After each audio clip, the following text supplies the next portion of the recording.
Kabari, my fellow ministers, Madam Executive Director, Honorable Mayors, Your Excellencies, ladies and gentlemen. I have the pleasure of recording this video message to mark the celebration of World Habitat Day 2025. It is appropriate that the theme of this year's World Habitat Day is Urban Solutions to Crisis. With over 120 active conflicts happening in every region of the world, we need to redouble our efforts to deliver equitable development. As the Secretary General, Mr. Antonio Guterres said, sustainable and inclusive development is the first line of defense against conflict. A lack of it leads to instability. According to the United Nations, a record 122 million people have been forcibly displaced by conflict and political instability. As human settlements are at the front line of this change, displacement is also increasingly urban. Over 60% of internally displaced persons, refugees, and migrants are seeking refuge in cities, putting pressure on local systems. I would like to reference my own region, Asia and the Pacific, where the rate of urbanization is one of the fastest and with many parts facing ongoing conflict.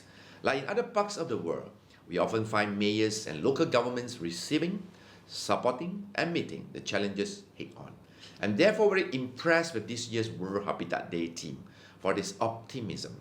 For solution to urban crisis can help us deliver a better urban future. In crisis, there's opportunity to build back better and stronger.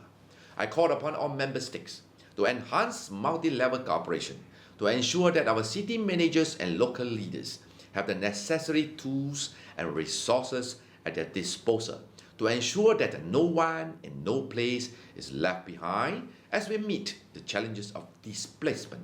I also called upon member states to continue supporting UN Habitat as they provide invaluable technical support to help cities and communities rebuild, integrate, and increase resilience. Ladies and gentlemen, at the resumed sessions of UN Habitat Assembly in June this year, I stressed the priorities of my presidency that includes supporting the implementation of the approved UN Habitat Strategic Plan 2026 to 2029.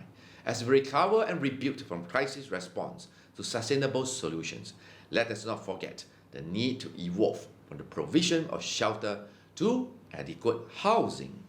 Without a house over our heads, we cannot dream of sustainable cities and communities. Just as we continue to invest in the provision of basic services in refugee camps, let us not forget to extend these basic rights to existing and host communities. Indeed, at the recently concluded ASEAN Sustainable Urbanization Forum, more than 9,000 delegates from 66 countries, including over 300 mayors, reiterated their commitment to closer cooperation to enhance local capacities and build future-fit cities. Let me also thank the government of Kenya and His Excellency President Dr. Samuel Ruto for co-hosting this year's Global Observance of World Habitat Day at the United Nations headquarters in Nairobi. For those of us celebrating World Habitat Days in our own countries and cities, I hope this marks the beginning of Urban October, where we increase awareness about the important mandate of UN Habitat in our respective countries and regions.